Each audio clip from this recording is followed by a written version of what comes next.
자, 137회 기출문제, 이제 정보관리 쪽만 준비를 했고요. 제가 이제 첫 시간 1교시 영어 지금 맡았고, 각 교시별로 이제 각 멘토님들이 오셔서 해설을 할 거고요. 그 중간중간 사이에 반소개를 같이 진행을 할 거예요. 그래서 그 부분은 설명을 들으시고 또 궁금하신 사항 있으시면 말씀 주시면 좋을 것 같고, 그리고 제가 이제 1교시도 하고, 컴퓨터 시스템 응용 문제도 한번 간단하게만 같이 한번 훑어보고 2교시로 이제 넘겨드리도록 하겠습니다. 자, 정보관리 기술사 전체 이제 문제 추이예요. 그래서 보시면 133회에서 137회까지 문제 빈도수를 한번 정리를 해봤는데, 지금 보시면은 135회부터 인공지능 데이터 분석 쪽이 계속 높다라는 걸 여러분들 잘 인지를 하고 있고, 지금 우리가 여기에 포커싱을 맞춰서 준비를 하고 있어요. 근데 다만 이번 문제에서 봐보면은 토픽 관점에서는 대부분 다 준비했던 것들이 나왔었고, 약간은 좀 데스가 틀린 것들이 있었었죠. 그래서 이제 대표적으로 뭐 MCP의 보안 취약점 이런 부분들은 굳이 준비는 안 했지만은 그 세 가지 영역 있잖아요. 호스트, 클라이언트 혹은 게이트웨이, 그리고 서버.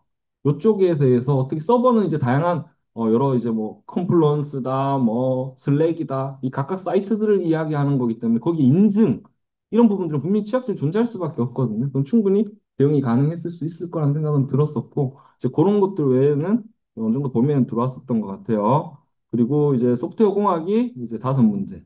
또 보안이 네 문제, 법제도가 실은 여기 각 도메인에 들어갈 수 있는 내용들이긴 하지만은 트렌디한 법제도들을 다 출제를 했어요, 그죠? 그래서 이번에 문제 진짜 잘 출제했다라는 생각이 들었고, 지금 많은 분들이 준비한 것들도 있어요. 그러면서 기대감을 가지는가? 이건 또 아니야. 준비했다고 또 잘 쓰는가? 이것도 우리는 아니라는 걸 알고 있어. 그래도 우리 멘토들도 해설지 실시간으로 같이 붙어서 만들었거든요. 막 멘토들 좋아요. 오, 내가 냈던 문제 나왔어. 막 어쩌고, 뭐 자기가 준비시킨 문제 나왔어. 막 그랬지만, 제가 옆에 쳐다보면서 뭐라고 했냐? 그랬다고 잘 쓸 수 있다, 잘 쓸 수 있는 것과는 다른 문제다. 그래도 기도는 하자라는 얘기를 했었습니다. 여튼 빈도는 그래요. 그리고 보시면 네트워크하고 COS, 그리고 알고리즘도 이번에는 이진 탐색 트리가 출제가 됐었었죠. 그래서 이거는 아주 기본 토픽들. 즉 이제 우리가 관리 집중해서 본 도메인들 외에는 이제 뭐 COS라든지 네트워크 쪽에서는 대부분 기본 토픽이 출제가 됐어요. 그래서 좀 문제도 잘 냈다는 생각이 더 들었었습니다. 자, 그래서 보시면 전체적으로는 뭐 앞에 있는 내용들을 이제 방금 소개해서 말씀을 드렸으니까 전체 난이도는 중상으로 바라보고 있어요. 중상으로 바라보고 있고, 물론 이제 학습 기간에 따라 좀 틀릴 수는 있지만은 한 1년, 1년 반 정도 공부하신 분 기준이라면 한 중상인쯤이 아닐까라고 생각이 들었고, 고이상 분들은 한 중 정도다. 그렇게 좀 생각을 하셔도 괜찮을 것 같습니다. 이것도 마찬가지야. 내가 중상이든 중이든 잘 쓸 수 있는 것도 다른 문제예요. 그렇기 때문에 먼저 실망하실 필요는 없을 것 같습니다. 자, 나머지는 넘어가고요. 자, 1교시 기억나시나요? 이 문제들을 여러분들이 푸셨어요. 지금 보니까 느낌도 새롭죠? 근데 공통적인 건 이런 거일 것 같아. 뭐다? 야, 나 이거 쓸 거, 내가 이걸 왜 안 썼을까? 이런 후회는 누구나 다 해요. 누구나 다 하는데, 근데 그 안에서도 분명히 예전 대비 더 쓰실 수 있었던 내용은 많았을 거라고 생각이 듭니다. 그래서 내용을 이제 하나씩 보도록 할게요.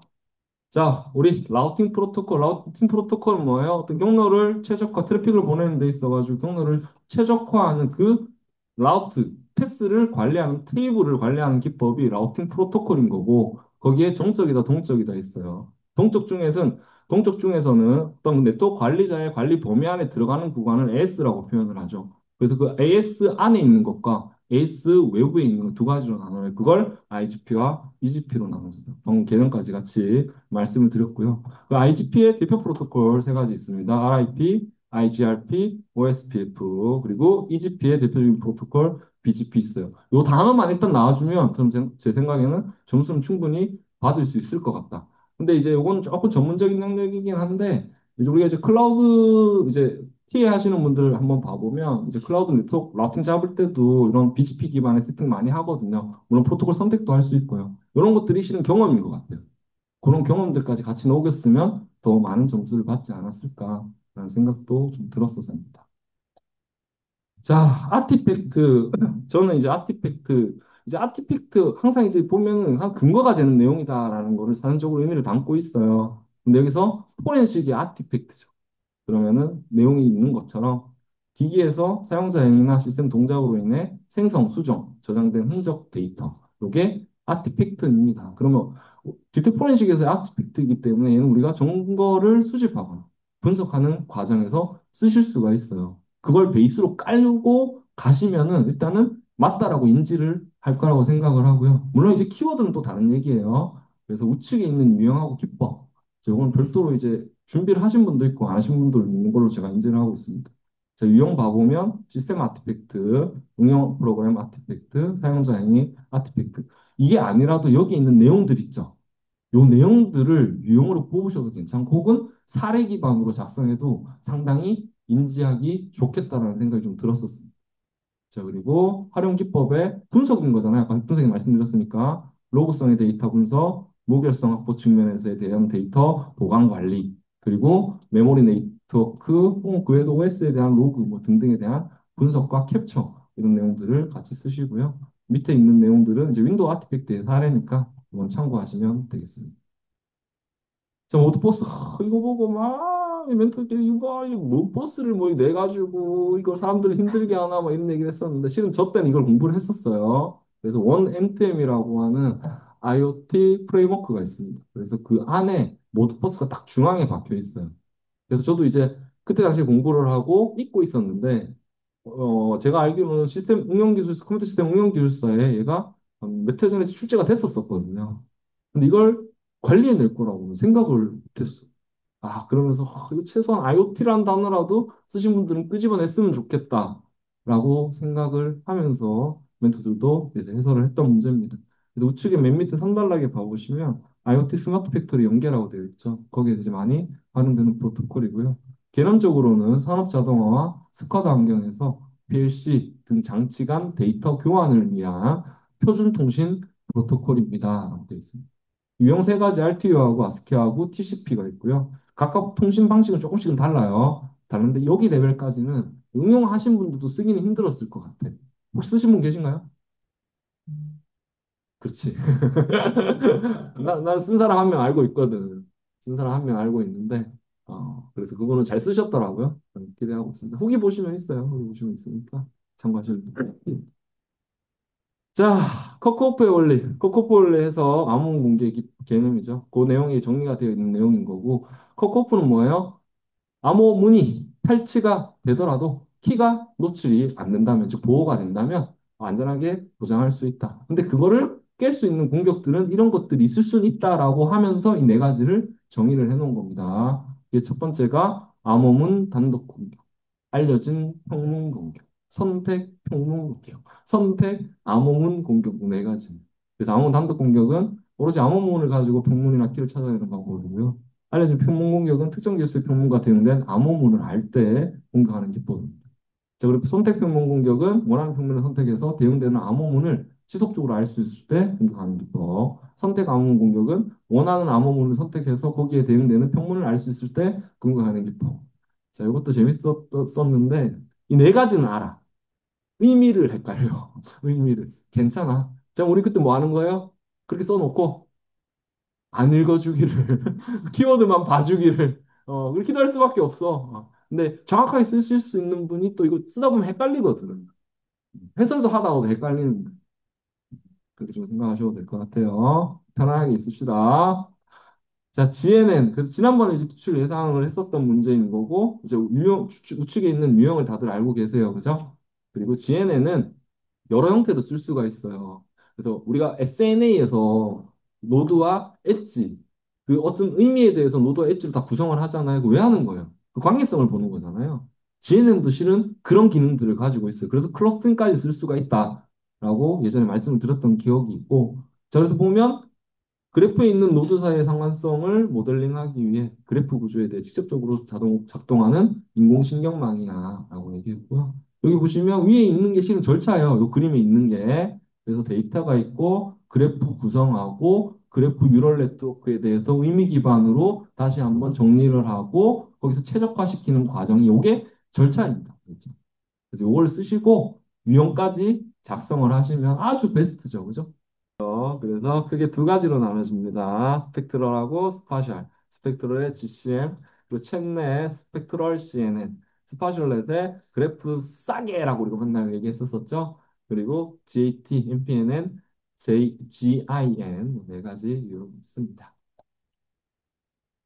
AI 거버넌스 뭐 너무 많이 풀어가지고 보셔가지고 거버넌스 하면 뭐 쓰셔야 돼요? 이게 정해 딱 있네요. 안전성, 신뢰성, 윤리성. 그래서 무조건 컴플라이언스 나오면은 안전성, 신뢰성, 윤리성을 또 올려달라라고 했었습니다. 저 그리고 AI 신뢰성 인증에서 거버넌스를 얘기하는 표준 하나가 있어요. 그죠? 그 뭐였나요? 38507이었죠. 그게 거버넌스거든. 그래서 그런 단어들도 같이 연계해서 작성해 주시면 좋을 것 같고 자, EDM 쓰셔도 괜찮습니다. 근데 다만 EDM을 왜 어느 대상으로 하는지는 가주셔야지만 그게 AI 거버넌스.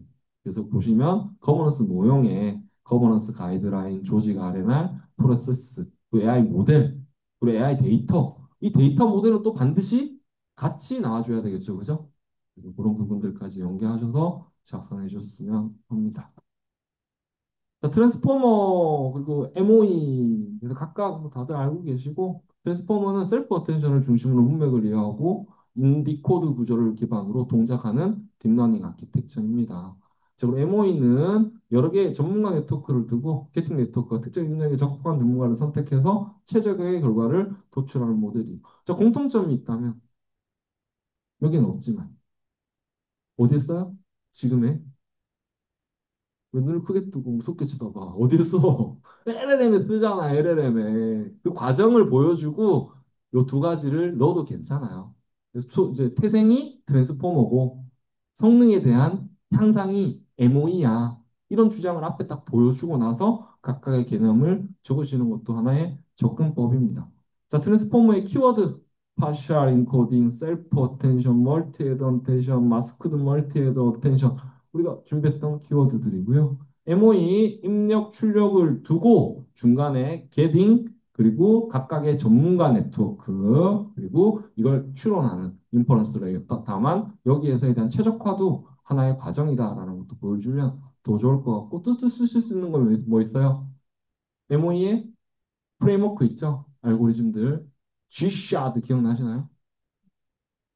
제발 촌 듣는 표정 좀 하지 말고 G샤드 알잖아 G샤드 그거 그런 것들도 한 키워드로 넣어주시면 좋았을 것 같습니다. 삼달라기는 이거 말고도 뭔가 아까 제가 공통점을 얘기했던 이유가 뭘까요? 즉 LLM이라는 주제를 던진 이유가 그럼 삼달라기 적을 수 있는 게 더 다양해지거든. 이거 외에도 LLM의 성능을 높일 수 있는 기법들은 이런 것들이 있어요. 라고 쳐주면은 아주 보기가 좋겠죠, 그죠? 됐어? 괜찮아, 괜찮아. 자, 예, 신뢰성 검인증제도 출제가 됐습니다. 그래요. 그래서 1.0과 2.0, 우리는 3.0의 진화 과정도 다들 잘 알고 계시고, 다만 여기는 1.0과 2.0의 차이를 얘기를 하고 있습니다. 거버넌스, 기술적 완결성, 법규 준수, 성능 안정성 등을 평가해 인증을 부여하는 제도입니다. 그래서 AI 신뢰성 투명 책임성 확보하는 목적을 가지고 있고요. TTL과 주관 기관입니다. 그래서 세 가지 이제 1.0 대비 2.0은 이제 표준 기준으로 변경이 됐어요. 그 표준이 23894, 42001, 38507 아까 앞에서 얘기했던 거죠. 그래서 그 그림이 있잖아요. 또 그림들 많이들 준비하셔가지고 그 그림 본문에 나와도 됩니다. 다만 이제 방금 세 가지 분류 구분을 명확하게 해주시고 주요 평가 항목이라고 되어 있죠. 여기 있는 내용들이 최소한 23894는 프레임워크와 프로세스는 나와줘야 되고요. 42001은 여기 있는 리더십 자원 실행 성과 평가 개선 이 단어 그리고 38507은 거버넌스이기 때문에 아까 책임 이런 단어들도 같이 사실 안전, 윤리 이런 신뢰성까지 같이 언급하셔도 괜찮아요. 이렇게 작성해 주시고 이거는 참고니까 이거 보시면 되겠습니다. A/B 테스트 그렇죠. 이건 주제가 여러 가지죠. 그래서 이제 경영적 전략적인 측면에서 얘기하셔도 될 것 같고 진짜 순수 소프트웨어 테스트에 대한 측면으로 얘기하셔도 돼요. 다만 우리가 이제 그로스 해킹의 한 마케팅 향상 기법으로서 이제 A/B 테스트를 사용을 한다. 또 A/B 테스트 어디에 떠올라요? 인공지능도 있죠. 인공지능에 우리 블랙박스 테스트에 A/B 테스트가 있어요. 그런 거 뷰 다 치셔도 돼. 여기에 있고 여기에 있고 여기에 있고 이게 활용 사례잖아요. 그죠? 그래서 그런 것들이 실일달락에 나오면 상당히 임팩트가 있어요. 그래서 두 가지 이상의 대안을 사용자 집단에 무작위로 적용 후 반응 차이로 통계적으로 비교하고 최저간을 도출하는 테스트 방식이야. 그래서 절차는 뭐 만들어내시면 되고, 그래서 여기는 크로스 해킹 기반으로 작성해놨네. 우측에는 가수 설정, 설계, 실행, 수준 및 분석 의사 결정. 자, 근데 이단락 2단락 가에는 뭐가 써줬으면 하는 바람이 있냐? 사례를 좀 보여줬으면 좋았을 것 같다. 일단은 지금 개념을 이야기했기 때문에. 근데 여기에는 지금 사례를 1단락에 지금 보여주고 있죠. 근데 어느 정도 분량은 빼야 됐기 때문에 그런 전략도 괜찮을 것 같고, 아까 말씀드린 것처럼 각각 A/B 테스트가 사용되는 영역을 1단락에 보여주는 것도 괜찮아요. 근데 그게 아니고 개념부터 그 다음에 이해 가해, 사례, 나의 절차, 그럼 3회 자연스럽게 또 사례가 올라가 주시는 것도 좋았을 것 같습니다. 늪! 으아, 늪. 자, 일단 제발 이거 선택하지 마라, 씨. 제발 선택 안 하기. 왜냐면 이제 이 늪을 딱 보면은 세 단어를 얘기해야 되거든요. 다크 데이터, 그리고 데이터 레이크, 그리고 그 해결로서 데이터 레이크 다시 뭐지? 데이터 레이크 하우스 혹은 데이터 메쉬 이런 것도 좀 나와줘야 돼요. 근데 늪을 가지고 이제 다크 데이터를 떠올리기가 쉽진 않았을 것 같다는 생각이 좀 들더라고요. 근데 이제 다크 데이터는 우리가 빅데이터를 모으잖아요. 그럼 막 모아놓고 나서 어떻게 해요? 필요한 데이터는 막 쓰죠. 근데 쌓아놓고 그 필요치 않는 이 데이터는 어떻게 돼요? 계속 저장 비용만, 메모리 비용만 발생을 시킨다. 이게 실은 데이터 늪에 대한 의미예요. 그게 어느 환경 안에서 데이터 레이크라는 환경 안에서. 그래서 이제 다크 데이터는 거의 같은 의미를 담고 있다라는 걸 말씀을 드리고 싶었던 거고.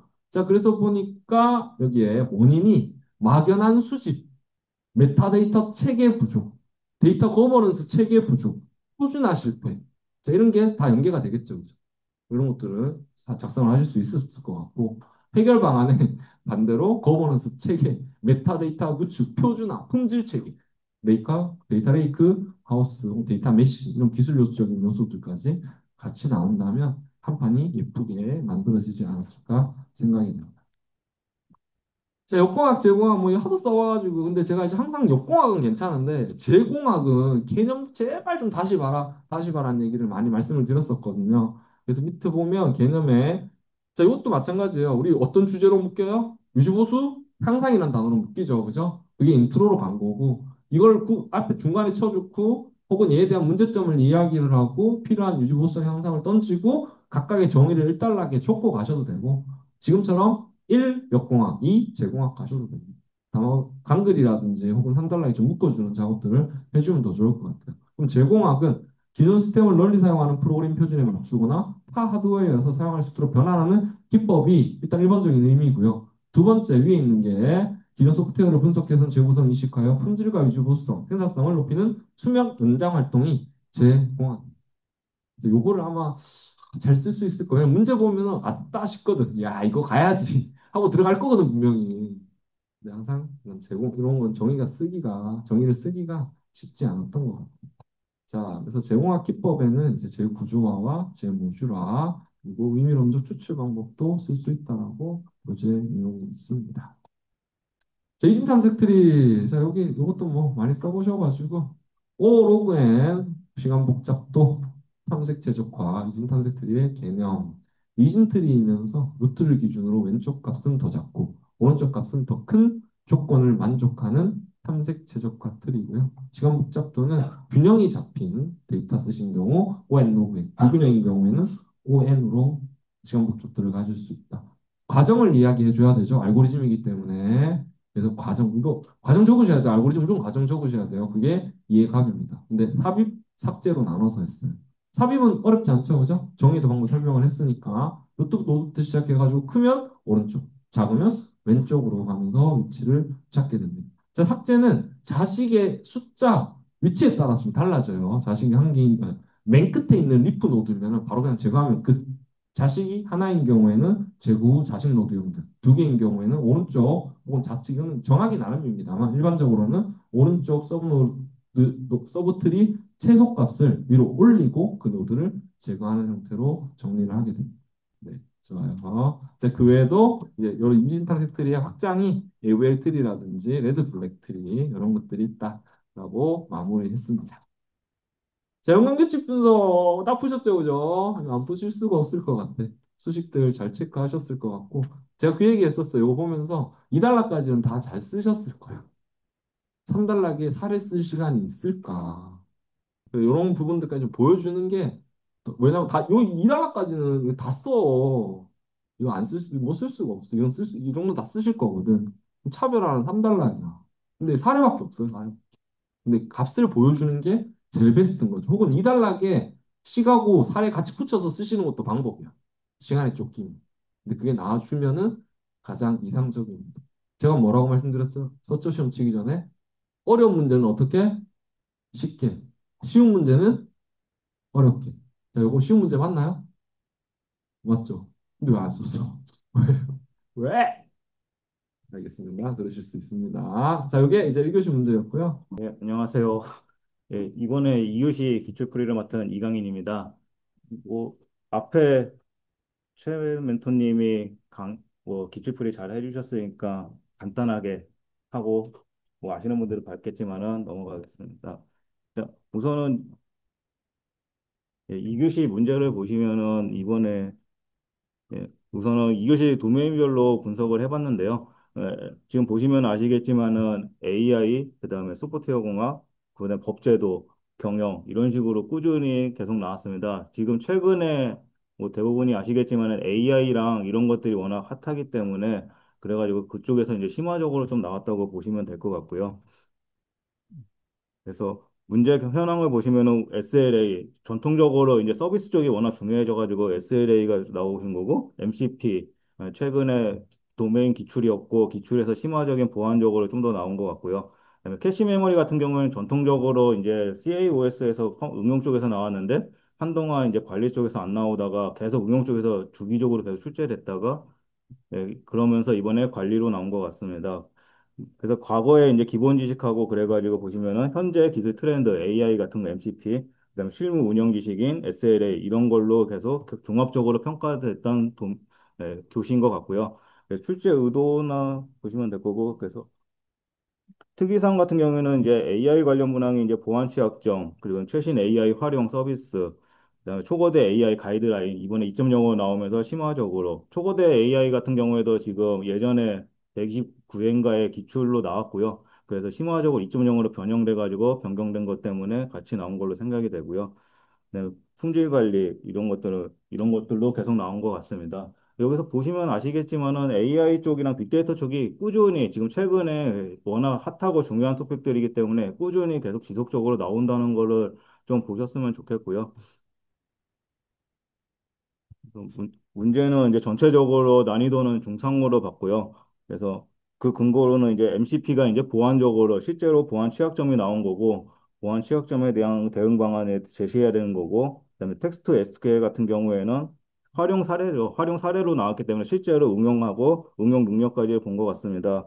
그 SLA 문제 같은 경우에도 실제 서비스 지표로 실제 실무에서 쓰는 것, 즉 전체적으로 중상인 게 전부 다 실무적으로 응용을 할 수 있는지 실무적인 느낌의 문제가 나온 거고 실무적으로 여러분들이 풀 수 있는지에 대한 평가를 한 것 같아가지고 중상으로 잡았습니다.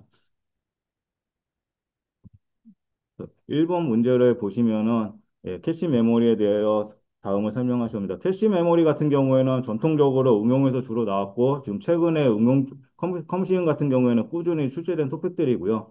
그래서 관리에는 예전에 나오다가 이제 한동안 안 나오다가 다시 한번 이제 관리 쪽으로 출제가 된 걸로 보이고요.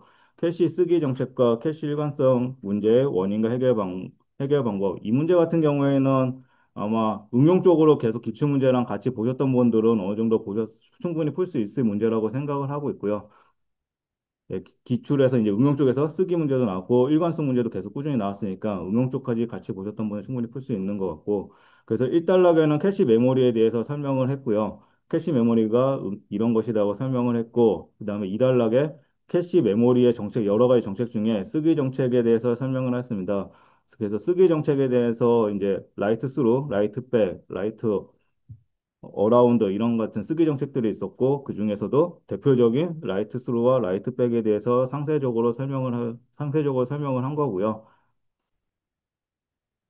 네, 3단락에 이제 물어본 거에 일관성 문제점에 대해서 원인과 해결 방안에 대해서 가나로 나눠가지고 원인과 해결 방안에 대해서 설명을 풍부하게 하시는 게 이 문제 같은 경우에는 원인과 해결 방안을 풍부하게 여러 가지 관점에서 풍부하게 쓰셔야지만 고득점이 충분 나올 것 같습니다. 그 이유가 계속 말씀드리지만은 기출로 이미 최근에 되게 많이 응용 쪽에 출제가 됐기 때문에 공부하셨던 분들은 어느 정도 꾸준히 잘 알고 충분히 잘 쓰셨던 분들도 많을 것 같기 때문에 다양한 관점에서 다양한 문제점과 원인과 해결 방안을 충분하게 풀어 쓰셨으면 충분히 고득점이 나올 것 같습니다. 그 4달러 같은 경우에는 대표적인 이제 일관성 프로토콜인 메시에 대해서 추가적인 설명을 하면은 충분히 고득점이 나올 것 같습니다. 2번 문제입니다. 2번 문제는 이제 SLA 구성 요소와 절차, 그리고 A 기업의 특성을 고려하여 하드웨어, 소프트웨어, 네트워크 측면 영역별로 평가 지표에 대해서 설명을 하는 겁니다. 그래서 1단락에는 SLA의 필요성에 대해서 설명을 했고요. SLA가 왜 필요한지 했고, 그다음에 2단락에는 물어본 거인 SLA 구성 요소와 절차에 대해서 상세하게 설명을 하였습니다. 음, 그래서 2단락에는 이제 예, 구성 요소와 절차에 대해서 상세하게 이렇게 도출해가지고 설명을 하는 거를 충분히 써주시면 될 것 같고요. 그래서 이제 3단락에는 물어본 거인 A기업의 특성을 고려해가지고 하드웨어, 소프트웨어, 네트워크 영역별로 평가 지표 방법에 대해서 설명을 충분히 하시면 될 것 같습니다. 여기서 이제 아셔야 되는 것 중에 이제 좀 이제 쓰셨으면 하는 게 A기업의 특성이라고 아예 문제에 줬으니까 전자상거래에 대해서 상거래적인 특성을 한두 개 정도 충분히 보여주시면은 예, 고득점은 충분히 나올 것 같고요. 그리고 마지막에 4단락에는 마찬가지로 A기업의 특성을 물어본 게 A기업의 특성이라는 전자상거래 특성이기 때문에 4단락에는 SLA 기반에서 A기업, 즉 전자상거래의 정보 시스템의 전략을 어떻게 해야 되는지 충분히 심화적으로 쓰시면은 충분히 고득점이 나올 것 같습니다.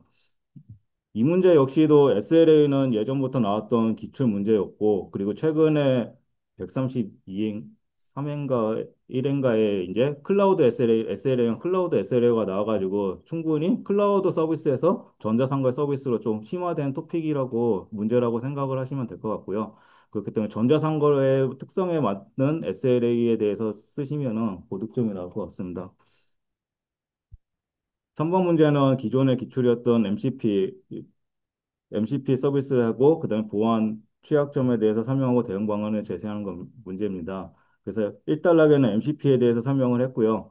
MCP는 이제 프로토콜이라는 거 외부에 대한 그리고 특징을 설명을 했습니다. 2단락에는 이제 물어본 거인 보안 취약점에 대해서 풍부하게 다양한 관점에서 설명을 하였고요. 3단락에는 물어본 거인 취약점별 네, 대응 방안에 대해서 충분히 설명을 하면 될 것 같습니다. 그래가지고 MCP 같은 경우에는 지금 최근에 워낙 핫한 토픽이고요. 여기 에이전트 AI랑 이런 것에 많이 쓰는 토픽이기 때문에 보안적인 다양한 관점의 보안 취약점과 대응 방안을 풍부하게 쓰시면 충분히 좋은 점수를 받으실 것 같고요. 그리고 마지막으로는 4단락에는 이런 보안 취약점들을 대응하고 또한 MCP의 보안의 거버넌스까지 구축하는 구축 전략으로 설명을 한 것 같습니다. 이런 식으로 이제 좀 더 심화적으로 거버넌스까지 설명을 하신다면 충분히 예, 고득점이 예상이 되고요. 이 문제 같은 경우에는 MCP를 기존에 바로 전회차에 기출로 나왔으니까 심화된 토픽으로서 좀 더 심화된 내용으로 이제 이해를 하셨는지 물어보는 문제였고요. 4번 같은 경우에는 가이드라인이 2.0에 대해서 이제 개념하고 구성 요소, 기술 요소, 도입 절차에 대해서 물어봤습니다. 음, 이거 같은 경우에는 기존의 가이드라인으로 해가지고 아까 말씀드렸지만 기출로 이미 나왔고, 개념하고 구성 요소, 도입에 대해서, 그리고 심화적으로 2.0으로 변형이 되면서 충분히 가이드라인을 근거로 해야 됩니다. 이 문제 같은 경우에는 이제 좀 이제 푸실 때 주의하셨어야 되는 게 가이드라인이라고 이미 명시를 줬기 때문에 가이드라인에 맞춰가지고 좀 써야지만은 좀 충분히 고득점이 나올 것 같은 예상을 하고 있고요. 만약에 가이드라인을 아신다고 그대로 가이드라인 내용을 쓰신다면 충분히 고득점이 나올 것 같고요. 그래서 1단락에는 개념과 구성 요소 물어본 개념과 구성 요소를 가, 나로 나눠서 설명을 했습니다. 가에는 등장 배경하고 도입 절차 이런 거 전체적으로 뭐 설명했고 그다음에 구성 요소에는 모델, 인프라, 그다음에 운영 이런 식으로 설명했습니다. 이단락에는 그래서 물어본 기술 요소, 구성 요소에 따른 기술 요소로 구현과 운영으로 나눠 가지고 구현에는 사전 학습 모델, 파인 튜닝, 벡터 DB, RAG 그리고 운영에는 MLOps, 보안 이런 기술들로 요소들로 가이드라인을 근거로 해서 충분히 쓰셔야 된다고 생각이 됩니다.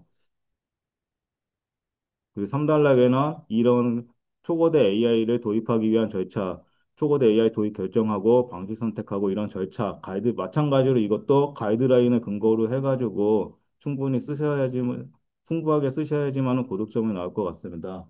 그래서 이 3번, 4번 같은 경우에는 물어본 자체가 가이드라인 문제이기 때문에 아마 푸셨던 분들 중에 좀 어려운 분도 있었을 거고 가이드라인을 좀 아시는 분 같은 경우는 좀 쉽게 다른 거보다 어떻게 보면은 쉽게 들어갈 수 있지만은 중요한 거는 가이드라인이기 때문에 가이드라인의 내용을 근거로 쓰셔야 된다는 거를 기억을 하셔야 될 것 같고요. 그래서 가이드라인을 맞춰가지고 쓰시면은 충분히 고득점이 나올 것 같습니다. 5번은 텍스트, 동적 테스트에 대해서 물어본 거고요. 그리고 명세, 즉, 실제 실무적으로 테스트 케이스를 만들어가지고 하셨던 그 실무 응용 능력을 물어본 것 같고요. 그래서 1단락에는 동적 테스트의 개념에 대해서 동적 테스트가 어떻게 돼 있고 정의에 대해서 설명을 하면 될 것 같고요. 그다음에 2단락에는 물어본 명세 테스트와 구조 기반 테스트의 비교를 해가지고 작성을 하면 될 것 같습니다. 즉, 명세 기반 테스트 같은 경우에는 테스트 케이스를 기반으로 하고 구조 기반은 내부적인 걸로 본다. 혹은 명세 기반은 입출력, 구조 기반은 내부적인 소스, 코드 그런 식으로 해가지고 비교 포인트를 잡아가지고 비교를 좀 풍부하게 해주시면 될 것 같고 3단락에는 물어본 내용의 테스트 케이스를 작성을 하시면 정확하게 작성을 해야 될 것 같습니다. 여기서 좀 어려울 수도 있고 쉬울 수도 있는 게 테스트 케이스 같은 경우에는 실무적으로 테스트 케이스가 되게 다양하게 나올 수 있기 때문에 여러분의 생각에 충분히 여러분이 생각하시는 테스트 케이스가 보여지면은 답안에 보여지면은 점수가 나올 것 같고 케이스 자체에서 틀리게 되면은 작성이 되면은 좀 점수가 낮을 수도 있다는 거는 좀 주의를 하셔야 되고요. 테스트 케이스 같은 경우에는 이미 프로그램 명세서라고 줬기 때문에 저대로 동작이 되는 케이스가 나와야 된다는 것을 반드시 보여주셔야 될 것 같습니다. 그래서 답안을 여기 해설을 보시면 아시겠지만 입력 조건, 물어본 입력 조건을 물어본 거고 동등 클래스를 나눠가지고 분류를 했고요. 그다음에 대표값을 선정해서 테스트 케이스를 설정하였습니다. 그리고 실행 결과를 설명을 하였고요. 나달락에는 나에는 분류 기법으로 해가지고 마찬가지로 테스트 케이스를 생성하고 결과를 만들어냈습니다. 여기서 충분히 물어본 거는 명세로 해가지고 이제 케이스 작성이지만은 케이스를 하고 나서 그 결과 검증까지 같이 표현을 해주셔야 된다는 거를 기억을 해줬으면 좋겠습니다. 이 케이스만 가지고는 이게 제대로 동작이 됐는지를 모르기 때문에 실제로 동작 결과까지 같이 보여주시는 게 좀 더 좋을 것 같고요. 그래서 마지막에는 테스트 자동화, 동적 테스트 설계로 해가지고 명세랑 이런 걸 통해 가지고 테스트 자동화를 동향까지 설명을 해주면은 고득점이 나올 것 같습니다.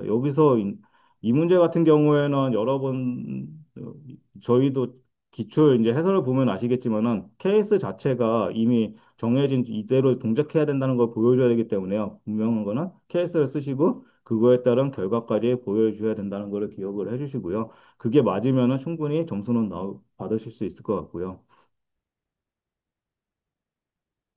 네, 마지막 6번 문제입니다. 텍스트 투 SQL 같은 경우에는 이제 최근 AI죠. AI 쪽에서 텍스트를 SQL로 바꾸는 개념, 그리고 활용 사례 두 가지입니다. 이 문제 역시도 보시면 아시겠지만은 활용 사례를 물어봤잖아요. 지금 전체적으로 2교시 문제를 보시면은 응용 혹은 활용, 그리고 실무적인 느낌에 대한 물어본 문제들이 많아가지고 아는 분, 좀 이쪽에 이제 경험을 많이 가지셨던 분들은 좀 수월할 수도 있다고 생각이 되지만 어려웠다고 느꼈었던 분도 충분히 있을 것 같고요.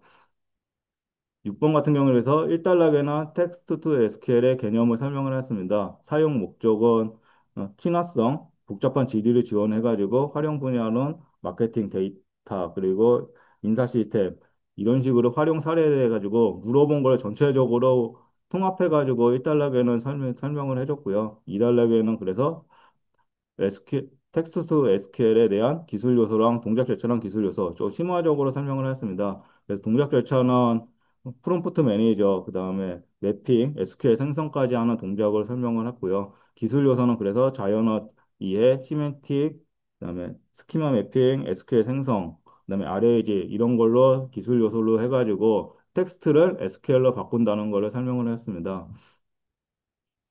그리고 3단락에는 물어본 활용 사례를 설명을 했는데, 예, 마케팅 분야, 그리고 기업 데이터 분석 자동화로 해가지고, 마찬가지로 앞에 나왔던 자연어로 물어보고, 그거를 SQL로 변환해서 실행하는 그 과정에 대한 활용 사례를 설명을 했습니다. 물론 이것뿐만이 아니라 또 다른 분야, 이제 여러분들이 만들어가지고 생성해가지고 쓸 수 있는 그런 다양한 분야들을 쓸 수 있으면은 충분히 이거 같은 경우에는 고득점이 나올 것 같고요. 그래서 다양하게 활용할 수 있는 사례들을 설명하면 될 것 같고요. 마지막으로는 이제 보안 검증 항목에서는 예, 안전한 활용, 데이터를 이제 활용했을 때 텍스트를 SQL로 바꿨을 때 안전하게 활용할 수 있는 검증 항목을 제시하였습니다. 이래 가지고 심화적으로 하면 될 것 같고요. 그래서 계속 말씀드리지만은 이번 이제 기출 같은 경우에는 2교시 같은 경우에는 실무적인 응용 능력 그리고 실무 사례들을 좀 많이 물어봐 가지고 예, 실무적으로 좀 느낌이 나게 답안을 풍부하게 작성해야지만은 충분히 하셨다면은 충분히 고득점이 나올 것 같고요. 예, 이것으로 기출풀이를 짧게 했고요. 그래서 보시면은 이제 최근에 기출들을 보시면은 많이 느끼셨겠지만은, 보신 분들 많이 느끼셨겠지만은, 최근에 AI 뭐 소공 뭐 여태까지 도메인들 중에서 실무적인 느낌으로 물어보는 문제들이 되게 많이 나오거든요. 그렇기 때문에 공부를 하실 때, 이런 활용 사례가 있네? 그리고 여기서 활용할 수 있겠네? 그런 쪽에 생각을 좀 해가지고 준비를 하시면 충분히 될 것 같습니다. 네, 안녕하세요. 저 무식반 멘토 윤술입니다. 반갑습니다. 네, 3교시는 문제를 보면은 아까 2교시에는 이제 저희 이강인 멘토님이 계속 실무 중심이다라고 하셨는데 3교시 문제는 좀 보면은 기본 문제, 완전 기본 문제랑 그다음에 현황을 이야기하는 거.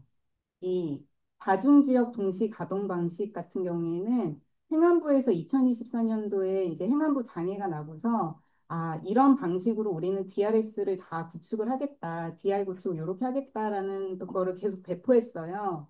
그래서 그 배포한 내용 그대로 나온 거예요. 이게. 그래서 그런 거랑 그다음에 이 통신 프로토콜에 대해서도 통신 프로토콜 설계 방식에 대해서 127회 때 나왔거든요. 그래서 127회 때 잠깐 보시면은 어, 128회 때 나왔구나. 128회 컴신에서 계층 구조의 통신 프로토콜 설계 시 고려해야 할 요소에 대해 설명해라. 그리고 오류 제어, 흐름 제어, 데이터 전달 방식 이렇게 나왔는데 그거를 그대로 까지는 아니지만 비슷하게 냈다. 네. 그래서 프로토콜 설계식 고려사항까지 똑같이 나온 거죠. 이제 그거를 약간 변형해서 낸 건데 그런 거랑 그다음에 N2SF 요거는 기술사 공부하신 분들은 아무도 안 쓰신 분이 없을 거예요. 다 준비해 갖고 갔거든요. 모든 이 학원에서도 그렇고 멘토들도 그렇고 이건 나온다 이건 나온다 그래서 CSO 해가지고 심지어 CSO를 어떻게 분류하냐 그 분류 체계에 대해서까지 막 이야기를 하고 간 거라서 이렇게 나왔기 때문에 제가 느낄 땐 3교시의 관건은 문제 선택입니다. 문제를 어떻게 선택해서 어떻게 들어갔느냐. 왜냐하면 비슷해요, 다. 이게 굉장히 기본 토픽 아니면 현황이고 다 비슷비슷하게 알고 있는 수준이라서 그러면은 자, 우리 학원이라고 하면은 우리는 시스템 운영 유지보수 감리 요거 운영 감리랑 유지보수 감리를 몇 해 전부터 계속 하강림 멘토님도 계속 이거 출제된다고 얘기하셨고 저희가 심지어 교재에도 넣고 요번에 단돌이 가서도 계속 썼던 거예요. 그래서 이제 1번으로 하셨던 것 같은데 최민토님도 제가 느낄 때는 이거는 다른 데서 많이 안 들어갔어요. 예, 운영감리, 유지보수감리 잘 모르시더라고요. 다른 공부하신 분들은. 그래서 요거를 1번으로 들어갔으면 참 좋았겠다. 라는 생각과 저는 N2SF는 선택 안 했을 것 같은데 이제 저 같은 경우에는 이제 다중지역 동시 가동 방식 이런 거는 좀, 이거는 사실은 어떻게 보면 클라우드 CSP에서 리전을 다 따로 갖고 있잖아요. 뭐 서울 리전, 대전 리전, 뭐 전주 리전, 이런 식으로 리전을 갖고 있고, 아니면 아예 이제 외국 거면은 뭐 싱가포르 리전, 이런 식으로 다 갖고 있기 때문에, 그걸로 해가지고 DR을 쓰면 되겠다. 재해복구 시스템 DRS 이야기하는 거잖아요. 그래서 DRS를 다중지역 동시가동 방식으로 이야기하면 되겠다라고 생각해서 요 두 개는 무조건 들어가고 그 다음에 이제 기본에 대해서 만약에 스케줄링, CAOS를 좀 열심히 했다. CPU 스케줄링 완전히 알고 있고 디스크 스케줄링 또 대략 기억난다. 라고 하신 분들은 1번 들어가고 그 다음에 이제 나머지는 이제 뭐 이 트랜지션 격리 수준은 엉커리시 너무 다 알고 있는 내용이고 통신 프로토콜도 알고 있는 내용이고 MTSF 다 이거 세 개는 비슷하게 기본이니까 그 중에서 그냥 내가 잘 쓸 수 있는 걸로 들어간다. 그런 약간 전략이 있어야 되는 3교시였다라고 생각하고 3교시에 현황이 많이 나왔기 때문에 어디서 왜 나왔지? 라는 거를 기준으로 해서 좀 설명을 드리겠습니다. 자, 1번 갈게요. 1번은 CPU 스케줄링. 이게 나오다니 그러면서 SJF, SLT 이거 너무 쉽잖아. 라고 저희 멘토들이 깜짝 놀랐는데 그 뒤에 디스크 스케줄링이 나와가지고 이 지금 SSD 시대에 이게 웬 말이냐라고 했지만 SSTF랑 SLTF 요거는 이름으로 다 유추가 가능하고 심지어 그래서 제가 CAOS 교재 우리 교재 찾아봤어요.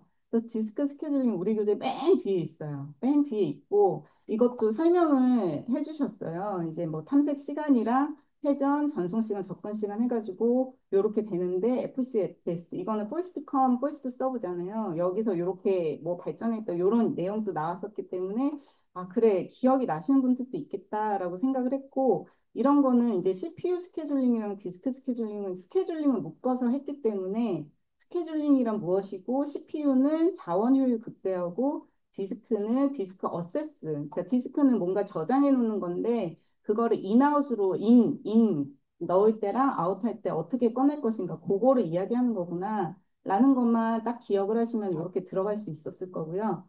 그 다음에 이거를 제가 무식반 형태로 잠깐 이 PDF로 한 거를 보여드릴게요.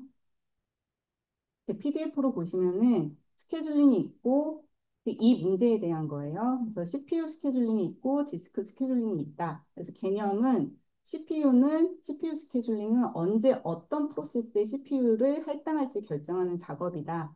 라고 개념을 이야기하고 디스크 스케줄링은 사용할 데이터가 디스크상에 여러 군데 있는데 그거를 어세스, 접근하기 위해서 헤드가 어떻게 움직이는지 그 경로를 결정하는 기법이다. 이렇게 개념을 갖고 들어가시면 되고, 그래서 사실은 이 두 개가 같은 스케줄링이지만 목적은 다르다. 목적은 CPU 스케줄링은 이용률 극대화, 뭐 응답 시간 단축이고, 디스크 스케줄링은 식타임, 탐색 시간. 이 탐색 시간을 꼭 넣어줘야 돼요. 근데 실제 문제 나왔어요. 그 밑에 있었거든요. 이 식타임이라는 게 여기 이름에 들어가 있었기 때문에 숄티스트 식타임이니까 짧은 식타임이니까 이거를 뭐 목적으로 하겠구나를 분명 유추했을 수 있을 것 같고 그래서 CPU 스케줄링 같은 경우에는 우리가 이제 수업 시간에 배우지만 그냥 잠깐 여기 오셨으니까 한번 리마인드 해보면은 비선점이 있고 선점이 있다. 비선점은 원래 이제 비선점에서 다 시작했어요. 옛날에는 단위 프로세스였기 때문에 우리가 그냥 컴퓨터를 딱 봤을 때 프로그램들이 있고 그거를 따닥 두 번 클릭하는 순간에 램에 다 쌓이죠. 프로세스가 쌓이고 그 프로세스들이 여러 개 쌓이면은 그거를 CPU에 어떻게 넣어줄 거고 어떻게 할당할지를 그거를 이야기하는 것이 이 스케줄링이기 때문에 처음에는 비선점으로 다 됐습니다. 그 종료까지 정리하는 거. 그러니까 끝날 때까지 그냥 가만히 기다리는 게 비선점이고 거기에서는 FCFS, SJF HRM 이렇게 발전해 갔는데 FCFS는 아까 여기도 있었지만 first come first serve다. 그리고 나서 SJF는 그 중에서 짧은 잡을 갖고 있는 걸 먼저 넣어서 할당시키는 거다. 근데 이 SJF가 결국에는 선점으로 발전하면서 SIT가 된 건데 이 SJF, SIT 둘 다 기하 현상이 나타날 수 있다. 즉 기다리다가 이제 굶어 죽는 애들이 생기니까 그거를 보완한 것이 HRM과 MFQ 이제 멀티로 Q를 넣어주는 거. 그거다라고 해서 요거를 그냥 머릿속에 갖고 계신 분들이 있을 거예요. 근데 그거를 갖고 계셨으면은 그 내용을 답안에 잠깐 보시면은 여기 답안에는 CPU 스케줄링 개념 쓰고 기선점 스케줄링인 SJF 한번 먼저 써주고 그다음에 SIT를 써줬는데 이 개념들을 어렵게 그릴 필요도 없어요. 그냥 이 비선점이면 끝날 때까지 계속 한다. 그렇게 해가지고 끝나고 다음 거 들어간다. 그것만 표현해주면 되고 선점이면은 이제 급한 게 오면은 먼저 넣어준다. 다시 중간에 넣어준다. 뭐 요것만 표현하면 되니까 그거 하고 그 다음에 이제 디스크 스케줄링은 SSTF인데 이거는 이제 디스크 스케줄링이 조금 생각났으면 좋겠어요. 그래가지고 여기다 썼는데 이제 FC, FS는 마찬가지로 얘는 우리가 이야기할 때 이 디스크라고 하는 것이 좀 기억이 나야 되는데 동그라미 있어가지고 윙 하고 돌아가는 거잖아요. 그 돌아갈 때 있어가지고 이 큐잉을 어떻게 해줄 것인가 아니면은 이게 헤드가 어떻게 움직여서 갈 것인가 그 얘기거든요. 그래서 그냥 먼저 오는 거 먼저 처리하는 건 그냥 헤드가 왔다 갔다 하면서 마음대로 오는 것부터 그냥 처리하는 거고 SSTF는 그러면 헤드 위치에서 가까이 있는 것부터 해주는 거예요. 헤드가 여기 있는데 그냥 거기서 가까운 것부터 찾아가지고 윙 하면서 그냥 움직여주는 거고 그 다음에 스캔이 나왔었어요, 시험에. 스캔은 엘리베이터 기법이라고 해서 한 방향으로 쭉 움직이고 그다음 그 다음에 끝까지 움직인 다음에 다음 방향으로 쭉 움직이면서 헤드가 계속 왔다리 갔다리 하면서 엘리베이터 기법으로 가는 거고 그 다음에 이제 뭐 스캔 다음에 C 스캔이 나오는데 C 스캔은 쭉 간 다음에 작업 안 하고 다시 그냥 이렇게 가서 다음에 작업하면서 가고 그다음에 작업 안 하고 뭐 이런 식으로 가는 걸 이야기합니다. 그렇게 하고서 거기서 더 숄티스트 식타임이랑 다 합쳐진 에센바가 시험에 나왔어요. 그래서 에센바 시험에 나왔을 때 막 사람들이 이게 무슨 소세지 이름이냐 막 이러면서 이야기했었는데 그것도 107에 나왔었습니다. 그래서 우리 시험에서 디스크 스케줄링이 안 나온 건 아니었다. 그래서 기출이 중요하고 그 다음에 SATF는 레이턴시가 작은 거. 그래서 이거는 이미 실린더와 실린더 사이를 왔다 갔다 하는 게 아니라 실린더에 와 있을 때 거기서 이제 큐잉을 제일 빠르게 할 수 있는 방법. 이 회전의 방향까지 고려해가지고 그 레이턴시가 제일 짧은 거를 고른다. 그거를 생각해 주시면 되고 제가 조금 길게 했는데 이런 식으로 수업을 하면서 진행을 하고 CPU, 디스크 스케줄이 이렇게 나눠진다. 그래서 기억을 꼭 하자. 이렇게 하고 넘어가고 이거를 알고 있으면 이 답을 쓰기는 아주 쉬웠을 거다라고 생각합니다. 자, 그리고 이번 문제는 그 운영감리, 유지보수감리. 이거는 저희 교재에도 있었고, 이거 잠깐 PDF로 보겠습니다. 그래서 운영감리가 있고 유지보수감리가 있는데, 이 감리는 우리가 원래 기억하고 있는 감리는 57조의 2는 일반적인 감리인 거죠. 거기서는 이제 그러니까 그 정보 시스템의 어떤 그 꼭 해야 된다. 감리의 의무를 갖고 있는 3단계 감리에 대해서 이야기를 하고 있고 이 운영감리랑 유지보수감리는 의무는 아닙니다. 의무는 아닌데 시행령 71조에서 운영감리, 유지보수감리 이야기를 하고 있어요. 그래서 운영감리는 16개 점검 분야가 있고 유지보수감리는 36개 점검 분야가 있어요. 그래서 보면은 운영이랑 유지보수가 같은 거 아니냐. 근데 OP랑 MA로서 아주 아이디가 무조건 다르게 따지고 있고 OP 같은 경우에는 정상적인 운영을 이야기합니다. 그리고 MA는 개선에 필요한 제방 활동 감리. 그래가지고 사실 정상적인 운영이라고 하면은 SLA에 대해서 이야기 많이 하기 때문에 SLA 관련된 점검 분야가 많이 있다라고 생각해 주시면 되고 유지보수 감리는 개선이기 때문에 모니터링하고 장애 처리하고 그다음에 성능 관리하면서 어떻게 더 잘 할 것인가 배포하고 관리하고 그다음에 상용 소프트웨어 이게 다른 게 개발 소프트웨어 인프라 이렇게 분야가 두 개 있고 유지보수 쪽은 상용이 있습니다. 상용 소프트웨어 같은 경우는 돈 주고 쓰는 솔루션 같은 거를 이야기하죠. 그렇기 때문에 그런 솔루션들은 유지보수 계획이나 패치 관리 아니면 장애 처리, 긴급 변경 이런 점검 분야가 있다. 그래서 감리라는 거는 제3자 관점에서 어쨌든 얘네가 잘할 수 있나 라는 거를 보러 들어가는 거기 때문에 그거를 니네가 운영을 잘할 수 있어? 그럼 정상적인 운영이 필요한 이런 거를 난 볼 거야 라고 해서 이 점검 분야를 보고 그다음 유지보수 감리는 개선에 필요할 때 니네가 개선할 때 어떻게 잘할 수 있어? 라고 생각해가지고 그거에 필요한 어떤 활동을 갖고 간다.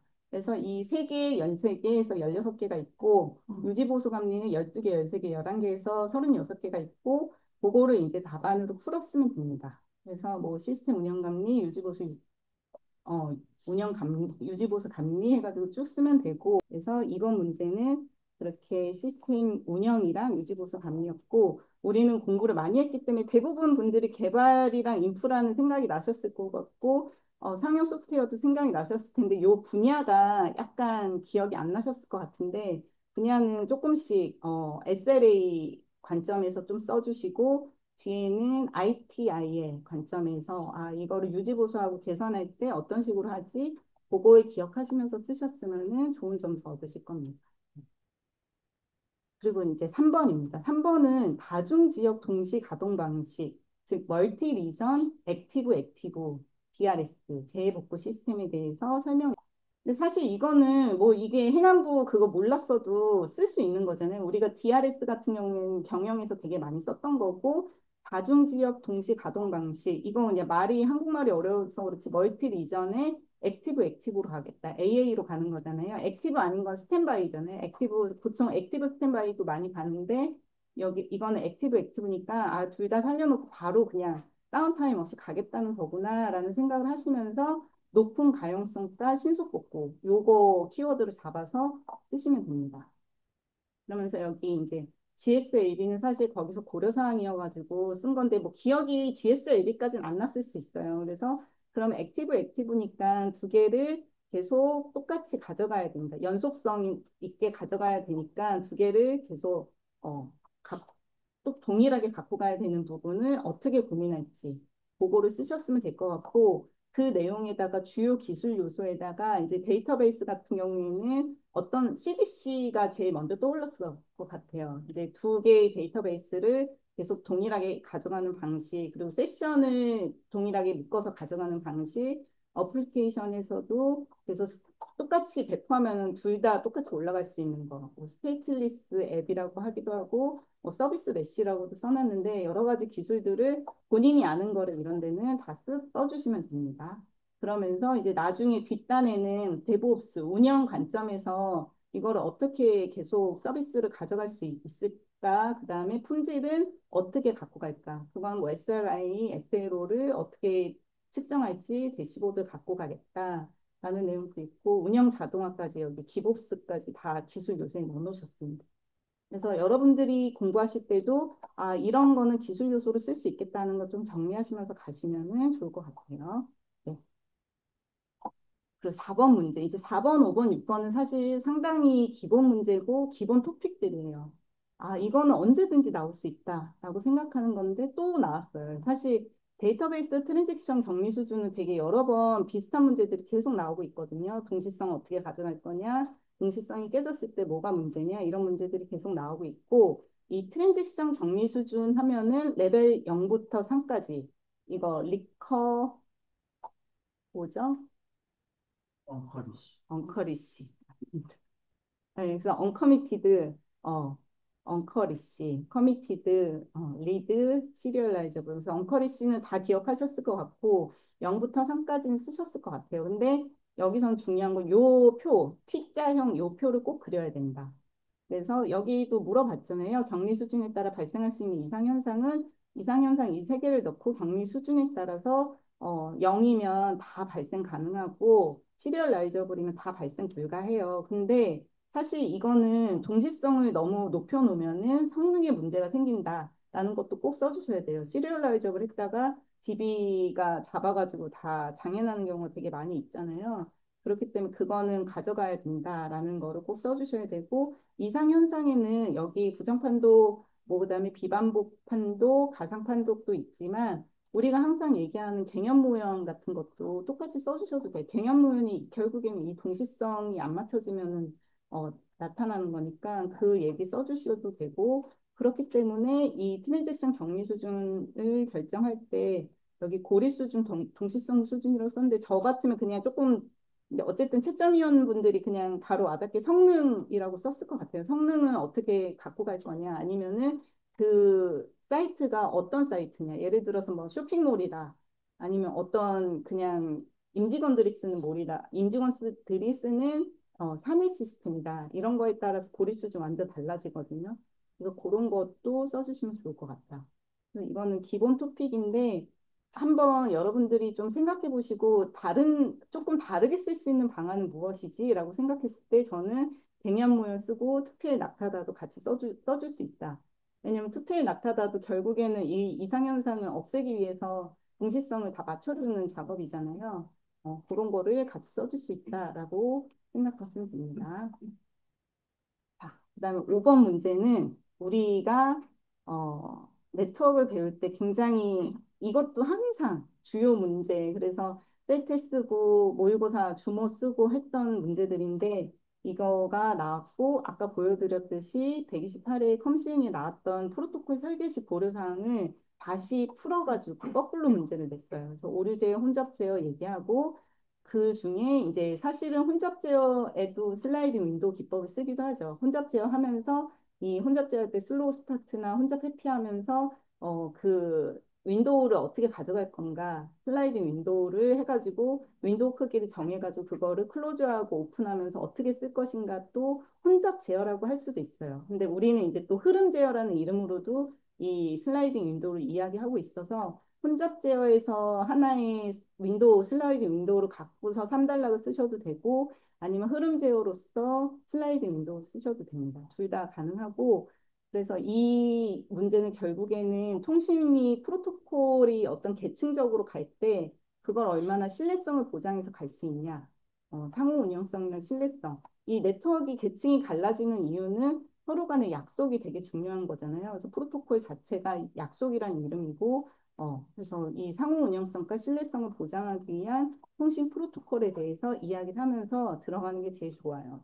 이렇게 나오면은 사실 이거는 다 이 네트워크의 신뢰성이나 상호 운영성을 물어보는 거다라는 거를 생각하시고 앞에서 뭐 오류 제어, 혼잡 제어, 흐름 제어의 주소 표현은 플러스로 이제 프로토콜 설계 시 고려 사항이라서 제가 같이 써준 거고 주소 체계가 우리 약속된 체계가 있잖아요. 그런 것도 같이 지켜야 되고 데이터 전달 방식, 반방향이냐 아니면 풀이냐 하프냐 두플렉스로 어떻게 갖고 갈 것이냐 라는 거를 갖고서 프로토콜 설계할 때 이런 것도 고려해야 된다.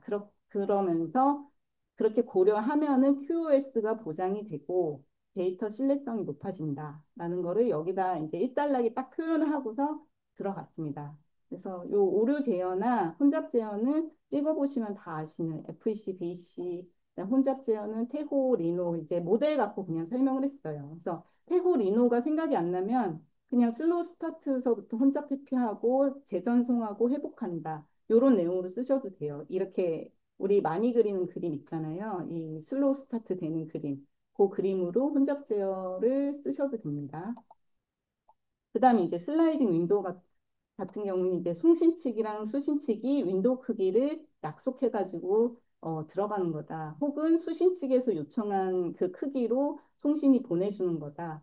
근데 그거를 받고 이제 클로즈하고 다시 오픈하고 하면서 뭔가 제어를 하는 거죠. 아, 너무 많이 들어와. 너무 많이 들어오면은 다시 클로즈 했다가 그거를 다시 오픈하면서 요 혼잡해지지 않게 혹은 흐름이 제어가 되도록 이걸 제어하는 거다라는 얘기를 써주시면 됩니다.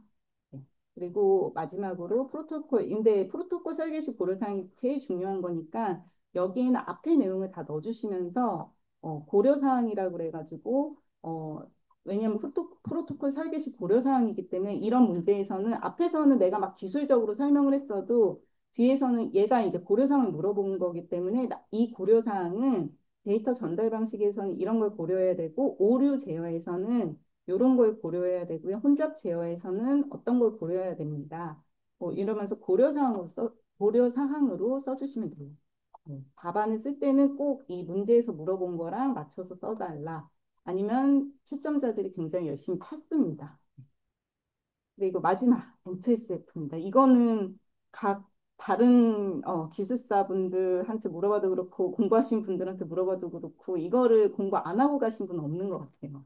그래서 사실 작년부터 MLS라고 하는 다중 보안 체계에서 국정원이 더 발전을 시켜서 M2SF라는 이름으로 다시 발표를 했고 2025년도에 초안을 발표했고 그거에 따라서 CSO는 MLS 때부터 나왔죠. 근데 CSO에 따라서 위협을 식별해가지고 보안 대책을 수립한다라는 약간 상위 레벨의 어떤 그런 개념입니다. 아직까지는 이게 뭔가 아주 하이 레벨로 그래서 어떻게 통제해야 되고 뭐를 해야 된다 그건 안 나왔는데 약간 상위 레벨이에요. 그래서 이 절차 같은 경우에 우리 시험 볼 때 맨날 얘기해서 준비, 등급 분류, 위협 식별, 수립해가지고 적절성 평가 및 조정 요거는 아마 많이들 쓰셨을 것 같고 이제 여기서는 그럼 만약에 이걸 들어갔다 하면 고려사항을 어떻게 쓸 거냐라고 할 때 이 데이터 등급별로 고려사항을 한번 써주시고 그다음에 실제로 얘를 적용할 때 비용이나 왜냐하면 이게 망분리기 때문에 사실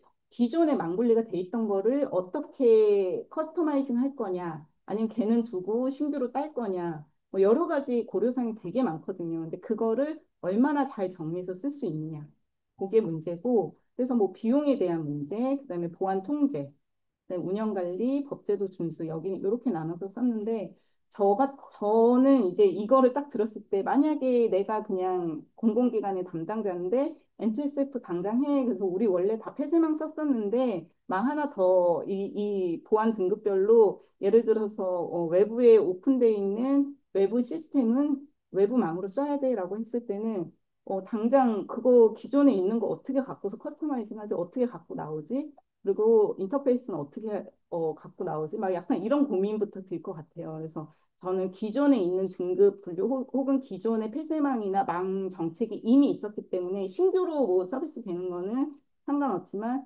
기존에 있는 서비스들을 다 CSO로 분류를 해가지고 그거를 CSO에 맞게 망에다가 다 다시 넣어야 되기 때문에 이거는 진짜 비용 문제에서부터 커스터마이징 문제, 뭐 마이그레이션 문제, 뭐 여러 가지 문제들이 많이 있다라는 얘기부터 할 것 같거든요. 그래서 그런 거를 약간 실무단에서 실무적으로 써주시면 참 좋았을 것 같습니다. 네, 이거를 만약에 들어가셨으면은 그런 얘기를 써주셨으면 좋았겠다라고 생각을 하고 이렇게 3교시는 마칩니다. 네, 반갑습니다. 네. 오늘 오랜만에 이렇게 보시는 얼굴 듣고 있네요. 네, 시험 잘 보셨어요? 네. 네, 그럼 4교시 한번 좀 들어가 보도록 하겠습니다. 네. 4교시에 대한 저희 프리집은 일단은 뭐 출제 경향하고 뭐 특이사항들이 좀 있긴 있어요. 네. 어, 제가 조금 이번에 시험 볼 때 놀랬던 부분 중에 하나가 아, 이거 합숙해야 되겠구나. 안 그러세요? 그런 생각 안 드셨어요? 네. 합숙 문제 많이 나왔죠. 네. 저도 좀 소름 돋았습니다. 아, 합숙 문제가 많이 나오구나. 이게 이제 멘토님들이 이렇게 이게 집단지성이라고 서로에 모여서 이렇게 출제하는 그런 그 뭐죠? 이렇게 동향 이런 것들이 많이 반영이 돼요. 될 수밖에 없더라고요. 자, 그래서 보시면 보아시마에서 빅페이퍼도 이거 나왔죠. 네. 그 일전에 한번 또 오늘 새로 보신 분들이 있어갖고 좀 형평성이 좀 어긋날까 봐 좀 죄송하긴 한데요. 그 멘토링을 드릴 때 이 빅페이퍼도를 요번에 그 SKT 사건 때문에 많이 좀 말씀을 드렸거든요. 그래도 그 땅 나오더라고요. 유심칩 사태에 대한 그 부분이거든요. 이게 그 중국에서 그 뭐죠? 그 리눅스 네트워크, 네트워크 제어하기 위한, 패킷 제어하기 위한 그 뭐냐, 이게 버클리 패킷 필터죠. 이게 실질적으로 존재하는 명령어입니다. 네. 여기에 백도어가 들어간 거죠. 네. 그런 식으로 이제 됐다라는 부분 때문에 얘 때문에 이제 서버에 SKT 서버 쪽으로 악성 코드가 들어갔고 그걸로 인해서 유심 시스템이 다 이렇게 털렸고 그런 부분이거든요. 그래서 이런 부분도 그리고 AI 쪽은 뭐 나올 것 같았어요. 네. 야, 얘를 좀 너무 좀 생뚱맞았어요. 유전알고는 지금 너무 오래된 문제인데 그렇지 않습니까? 그랬습니다. 그러니까 이거 오래 공부하신 분들은 잘 쓰셨을 거라고 일단은 판단이 됩니다. 키워드 막 넣으셔가지고. 그리고 이제 소프트웨어 공학 쪽은 쿠버네티스가 나올 줄 몰랐어요. 네. 내가 너무 오래됐고 또 도커 문제도 많이 나왔고 여러 가지가 나왔는데 얘를 그 뭐냐 예전에 한번 그게 있습니다. 빅데이터 좀 얘기하다 오토 스케일링 뭐 스케일업 스케일아웃 얘기했던 것처럼 얘도 그 뭐죠? 호리젠탈 오토 스케일아웃 스케일링 그거 나오잖아요. 그 부분이 나와서 그래서 나왔던 문제인 것 같아요. 그리고 굉장히 전통적인 문제가 나왔거든요. 유에는.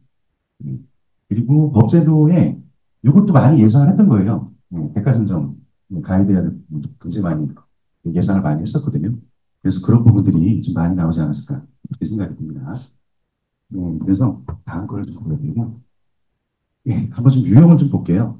유형을 좀 보자면 보안 쪽에 BPF도는 예상도 했었고 그리고 정말 공부를 좀 어느 정도 하셨으면 잘 쓰실 만한 그런 문제. 왜냐하면 지금 너무 시끄러웠잖아요, 저희가. 그죠? 그런 부분. 그리고 그 벡터 데이터베이스 쪽에 그, 얘 있죠, 얘. HNSW. 네. 얘가 조금 헷갈리셨을 거예요. 저게 뭐야? 처음 듣는 것 같은데? 그런 문제 좀 있으셨지 않을까. 그 생각을 하고, 쿠버네티스는 여기, 이거 두 개 알겠는데? 얘가 뭐지? 안 그러셨어요? 제가 만약에 시험 봤으면 그랬을 것 같아요. 도대체 이게 뭐지? 그러면서 옆에 보면서, 호리젠탈? 또 오토스케일러? 파드를? 예, 옆으로 확장시키는 거 뭐 자동으로 확장시키는 그런 기능 아니야? 그러고 들어가지 않았을까요? 그러면 마지막에 요거 한 다음에 4단락에는 호리젠탈 나왔으니까 버티가 나왔어요. 그렇게 좀 연결하지 않았을까라고 생각이 듭니다. 그 UML 문제는 공부 많이 하신 분들은 이거 다 잘 쓸 거예요. 잘 쓰셨을 거예요. 그래서 아마 이 문제 접근하신 분들은 좀 상세하게 좀 쓰셨어야지 점수가 나올 겁니다.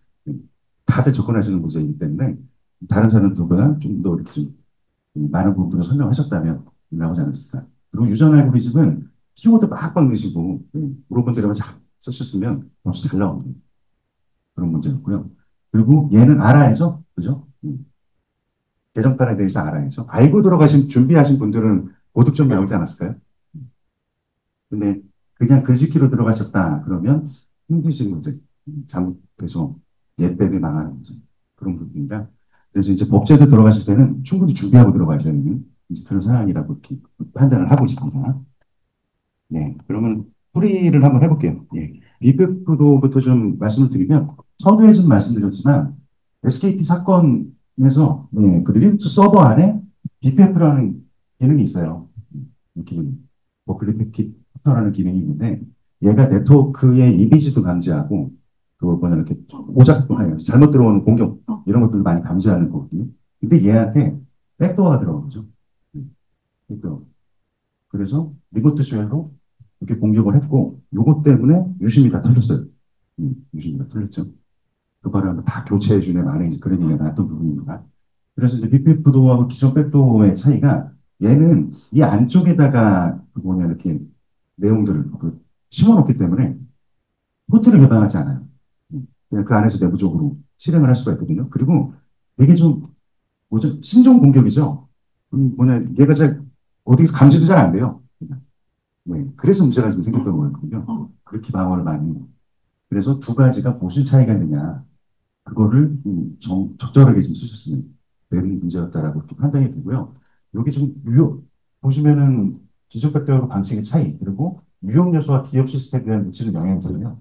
그래서 유형 요소도 했고, 기억 시스템에 미치는 영향. 이 두 가지 부분을 했을 때, 그 프리즘의 내용들이 이렇게 나가요. 근데 이것도 정답이 있는 건 아닙니다. 어떻게 식으로 들어갔다. 침투 기술을 뭐로 들어갔고, 프로세스를 위장했다. 이렇게 필터를 사용했다. 이런 식으로 되어 있는데, 그 침투 요소나 이런 것들도 그냥 말 그대로 좀 침투 공격하는 방법으로 잘 쓰셨으면 그래서 문제 없을 것 같고, 그리고 나서 시스템에 미치는 영향은 뭐 아시겠지만, 뭐 유심칩 털렸습니다. 뭐 SKT 큰일 났습니다. 뭐, 그런 내용들로 써주셨으면 되지 않았을까 생각을 합니다. 네, 그리고 지금 마지막에 뭐 아시겠지만 보안 문제는 반격 나왔으면 방어 나와야 되잖아요. 그죠? 그것도 친절하게 물어봤어요. 방어를. 그래서 이제 위협에 대응하기 위한 기술적 관리적 방안을 제시하라. 뭐, 공부 좀 하신 분들은 관물기 많이 들어보셨죠?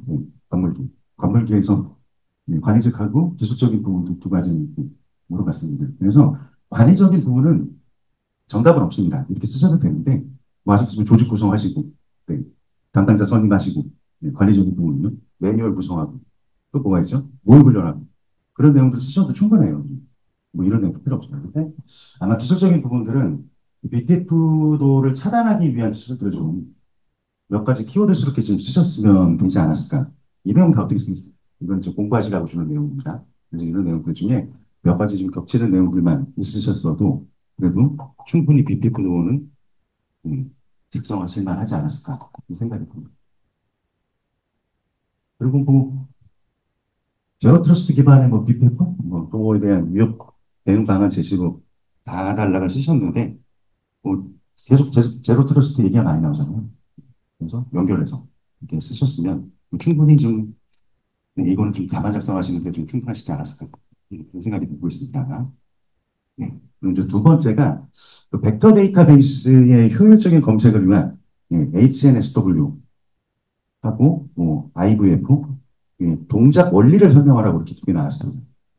그래서 그 벡터 데이터베이스의 효율적인 검색을 위한이잖아요.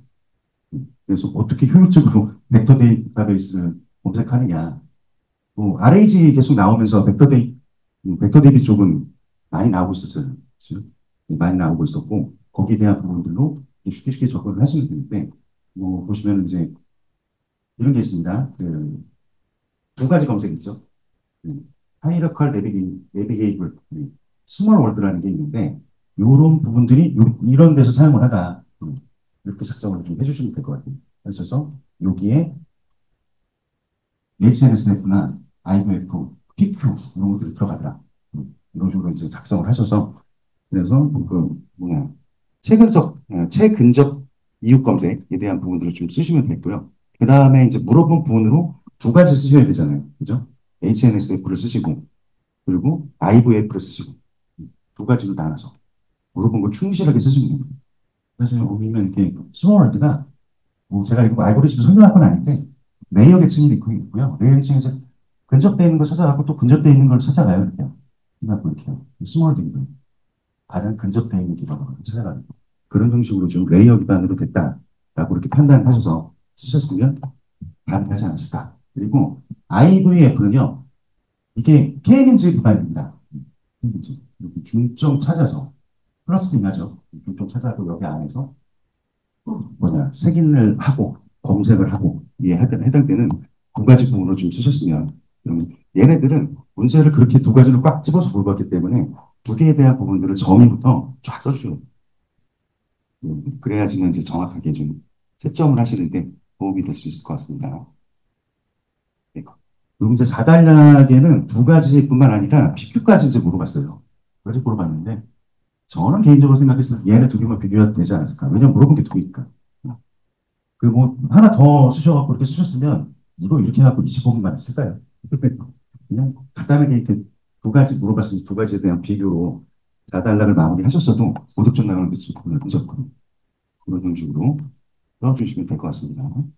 네. 그리고 이제 쿠버네티스에 대한 부분은 다 잘 쓰실 거예요. 네. 어느 정도 뭐 이거 유명하잖아요. 다 키워드 다 아시고 이게 뭔지도 다 알아요. 그렇게 진행을 하시는데 여기서 그 HPA가 예, 요게 조금 좀 헷갈리셨을 거라는 게 있죠. 근데 가만히 요거는 명칭을 생각해 보시면 어느 정도 유추가 되거든요. 그래서 이런 문제가 아이고 두 개는 알겠는데 하나 잘 모르겠어. 이거 어떻게 접근을 해야 되지? 이렇게 생각을 하셨을 때 한 번쯤 더 문제 읽어보시면 돼요. 그래서 저희 반 분들한테 제가 얘기 드리는 게 뭐냐면 문제 두 번씩 읽어보시라. 잘 모르겠는데라고 넘어가지 마시고 두 번씩 읽어보다 보면 아 이거였네. 그런 듯이 생각날 때가 있습니다. 그리고 거기에 대해서 쭉 이렇게 써주시면 그렇게 되는 부분이라서 저는 개인적으로 이 쿠버네티스 문제는 좋은 문제이지 않았나. 고득점 나올 수 있는 좋은 문제였지 않나. 이렇게 생각을 합니다. 그래서 보시면 뭐 우리가 다 아는 그런 내용들이에요. 쿠버네티스에 대한 부분의 개념을 설명을 했고 도식 설명을 했고 거기에 대한 기술 요소를 쫙 썼잖아요. 마스터 노드하고 워커 노드 두 가지 부분에 대한 충실하게 답안을 해서 그래서 주요 컴포넌트까지 이제 설명을 했고요. 다단락에 대한 부분을 뭐 문제의 의도를 보면은 여기 물어보는 다의 HPA를 강조해서 많이 쓰라는 그런 의도가 보이시나요? 저는 그렇게 보이거든요. 얘가 왜냐면 우리 시험 보시는 선생님도 전부 다 쿠버네티스는 잘 아시잖아요. 근데 요건 아세요? 이렇게 물어보는 거거든요. 그러니까 이거를 좀 깊게 깊게 이렇게 나눠서 안 하는 나눠갖고 쭉 이렇게 쓰시는 게 맞다라고 생각해요. 그래서 이제 문제 지문에서 나왔던 가하고 나는 조금 뭐 1단락, 2단락으로 해버리고 3단락에다가 이렇게 해당되는 HPA를 완벽히 쓰시는 거죠. 그리고 이게 이렇습니다라고 설명하면서 맨 마지막에는 버티칼 하고 비교했잖아요. 호리젠탈이 나왔으면 버티칼하고 비교하잖아요. 두 가지 비교하셔서 작성을 하셨다면 얘도 충분히 고득점 나올 수 있을 만한 포인트가 될 것 같습니다. 네. 4번 문제 UML의 행위 다이어그램하고 생성 뭐냐 구조 다이어그램 두 가지 중에 행위 다이어그램을 예, 꼭 집어 보았어요. 그리고 여기 문제 지문을 좀 보시면 행위 다이어그램의 활동 다이어그램과 상태 다이어그램, 유즈케이스 다이어그램 이 세 가지를 물어봤잖아요. 그래서 이런 문제가 이렇게 세 가지를 딱 집어서 이렇게 물어볼 때는 그냥 이렇게 첫 단락에 1단락에다가 개념만 잠깐 설명해주고 하나, 두 개, 세 개를 그러니까 이렇게 굉장히 깊게 깊게 설명을 해주시면 보통 좀 나오거든요. 이게 이거예요, 이거예요. 그러시면 뭐 얘는 대신에 이제 그렇게 쓰시려면 충분히 아셔야겠죠. 예, 얘네들이 뭔지. 그리고 이 유즈케이스, 그러니까 UML 쪽 문제는 공부를 오래 하신 분들은 어느 정도까지는 다 아시거든요. 내용들을. 그러다 보니까 얘에 대한 부분들은 좀 더 깊게 쓰시는 분들이 좀 더 점수가 많이 나요. 그런 포인트다. 라고 이제 말씀드릴 수가 있습니다. 그래서 이제 여기 보시면 이제 활동 다이어그램은 예, 얘는 그 보시는 것 같이 프로세서 로직, 처리 흐름에 대한 부분으로 뭐 이런 내용들도 쓰셔야죠. 모의고사 쓰셔야 되는 내용이다 보니까 그렇게 이제 작성을 하시면 되고요. 그리고 상태 다이어그램은 그 활동 다이어그램이 처리 흐름 순수화하면은 얘는 말 그대로 상태입니다. 상태. 현재 프로세서의 상태. 진행되어 있는 상태. 컴퓨터를 켰다. 부트업을 했다. 스크린 세이버가 작동을 했다. 셧다운 했다. 이런 거에 대한 상태이다 보니까 이 두 가지 부분이 엄연히 틀립니다. 두 가지가. 좀 비슷해 보이면서 틀립니다. 자, 그리고 이제 유즈케이스 다이어그램은 좀 많이 쓰셔야 되는 그런 부분 중에 하나죠. 예, 예. 다 하잖아요. 어느 정도 공부하신 분들은. 그래서 이런 내용들 쭉 하신 다음에, 여기서는, 프리집에서는 지금 2단락으로 이렇게 끝내셨는데, 저는 이렇게 쓰지 마시고, 1단락에 뭐냐, 어느 정도 개념만 설명하신 다음에, 2단락, 3단락, 4단락. 이렇게 하나씩 설명하시는 게 제일 좋아요. 너무 좀 적게 설명한 거 같잖아요. 그래서 이렇게 단락을 구성해서 쓰신 분들도 있는 반면에 2단락, 3단락, 4단락을 각각에 대해서 설명을 하셨다. 그럼 저 같은 경우는 그렇게 후자로 작성하시는 분들한테 점수를 더 드릴 거예요. 이렇게 됐습니다. 그래서 뭐 지금 여기 프리즘 내용들을 보다 보니까 뭐 행위 다이어그램 설명이 다 끝났으니까 구조 다이어그램도 이런 것도 알아요. 나는 이런 것도 알아요. 그렇게 설명을 해주셨는데 그럼 이제 어떻게 쓰셨는지 한번 생각을 해보세요. 다 시험 보셨잖아요. 그죠? 난 어떻게 썼지? 뭐 접근 안 하신 분들은 어쩔 수 없는데 한번 생각을 해주시면 될 것 같습니다. 유전 알고리즘이 5번 문제로 나왔어요. 얘가 굉장히 그 보면은 뭐라 그러죠? 서브노트나 아니면은 이렇게 공부하시는 데 있어서는 항상 나오는 주제잖아요. 많이 보셨죠? 공부도 많이 하셨고. 근데 얘를 이렇게 직접적으로 대놓고 물어볼 줄 몰랐어요. 예를 들어서 강화 학습에 뭐 예를 들어서 뭐와 뭐 유전 알고리즘 설명하세요 이렇게 물어보지 얘 하나를 갖다 이렇게 딱 때려갖고 이렇게 설명하지만 정말 이게 몰랐어요. 근데 유전 알고리즘에 대한 부분들은 뭐 어느 정도만 공부가 되셨다면 네, 그런 거는 뭐 서브노트나 이렇게 보시면 이런 프로세서 맨날 나오잖아요. 그죠? 그래서 이 프로세스 그려놓고 그리고 키워드들 넣어야죠. 뭐 적자, 능존, 뭐 선택과 교배, 돌연변이, 뭐 뮤턴트 뭐 이런 것들 넣으셔갖고 적절히 종용하셔서 작성을 해주셨으면 이런 가능할 만한 그런 문제였고요. 대신에 이제 유전 알고리즘의 최적화 방법이라고 있어요. 최적화 방법. 최적화를 접근해. 뭘 어떻게 하고 최적화 시켜라. 그럼 다시 말씀드리지만 가만히 보면 이 기출 문제를 낸 사람의 의도가 뭘까요? 유전 알고리즘은 다 알고 있습니다. 대신에 최적화하는 방법이 뭘지에 대해서 한번 설명해 보세요. 이제 그런 얘기입니다. 그래서 공부는 어느 정도 됐기 때문에 기본적인 성향 때문에 다 썼어요. 근데 얘를 가지고 파생시켜서 최적화하는 방법을 써보세요. 그런 식으로 문제가 나온 거죠. 이 최적화에 대한 방법은 답이 있거나 그러진 않는데 최대한 나의 생각을 좀 많이 쓰시면 되거든요. 나의 기술과 나의 그 공부했던 모든 것들을 좀 넣으셔갖고 근데 여기 지금 프리즘에 보면 뭐 적법적 평가, 뭐 선택, 뭐 교차, 러닝 그러고 나서 여기 기법들은 이렇게 막 나열을 했잖아요. 그죠?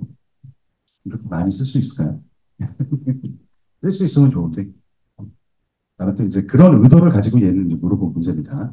그래서 혹시라도 이 문제에 접근을 하셨는데, 나 이런 거 하나도 안 썼는데요? 라고 생각하시는 분들도 있더라도, 과연 그게, 이게 정답은 아니잖아요. 그죠? 정답은 아닙니다. 이렇게 나왔다라는 거 확인해 보시고, 그리고, 내가 최적화할 수 있는 방법을 잘 쓰셨다면, 그럼 기대해 보셔도 좋습니다. 답이 없습니다. 대신 앞단에 얘네들은 좀 정확하게 써주셔야겠죠? 이런, 그렇게 하시면 문제 없이 문제도 풀리지 않았을까라고 생각이 듭니다. 네. 그리고 제가 너무 빠른가요? 이 얘기가 너무 빠른가요? 있었네요. 네, 6번의 소프트웨어 산업 대가 산정에 대해서 25년 개정판에 대한 얘기가 나왔어요. 개정판인데 여기서 이제 프리집 내용상에서 핵심이 있습니다. 핵심이 뭐냐면 딱 요겁니다. 인공지능 서비스 도입 사업 유형에 대해서 하나, 둘, 세 개. 이건 정답이 있는 거거든요. 음. 혹시 이대로 쓰신 분이 있어요? 이거 접근 다 하셨나요? 혹시요? 네. 접근하셨을 때 일단 얘네가 키예요. 이거 빠지고 다른 거 뭐 열심히 쓰셨어도 점수 안 나오셨을 거예요. 왜냐면 정말 평가의 가이드라인을 적용을 해준 게 얘네들이거든요. 그래서 뭐 이렇게 나중에 진짜 공부 열심히 하신 분들은 이런 것도 쓰시면 좋죠. 쓰시면 좋은데 실질적으로는 이 사업 유형에 대한 상세 설명이 가장 중요한 부분이었고 두 번째 부분에서 이게 있어요. 기존 한계에 대한 뭐 기존 체계의 한계? 그 개정판 내용? 뭐라고? 한 요거 두 가지 정도만 가지고 나머지 내용들은 그냥 나머지는 네, 우리가 알기에는 상식선을 쓰시는 것들. 그러니까 명확한 팩트 있는 것들을 한 두 가지 정도 놔두시고 나머지는 이제 뭐 뭐라 그러죠? 데코레이션 하셔야죠.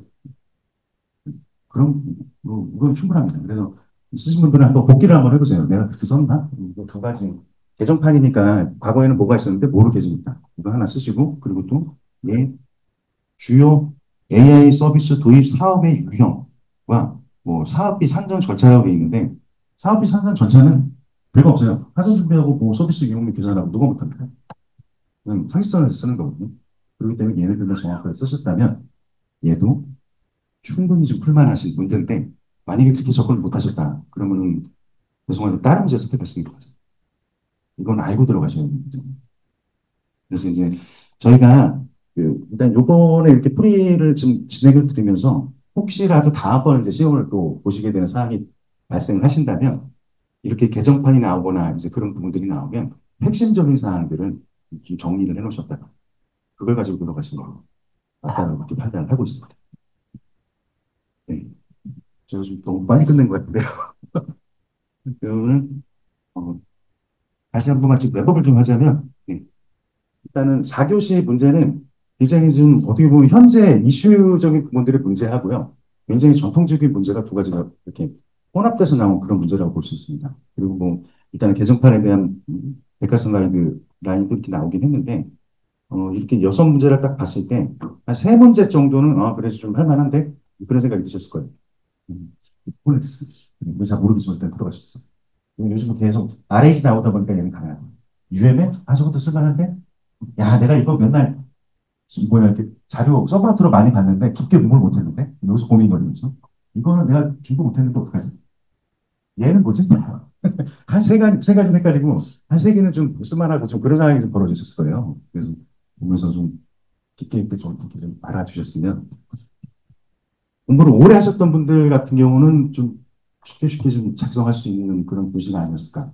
근데 이제 공부 기간이 좀 짧거나 아니면 다른 것들을 이렇게 공부하시는 분들한테는 한 문제 고민을 엄청 많이 하지 않았을까. 이제 그렇게 생각이 듭니다. 그리고 저희가 시험 보기 전에 합숙을 한 2주 했죠. 그죠? 2주 했던 문제 중에, 저는 요번에 좀, 네, 많이 좀 소름이 돋았어요.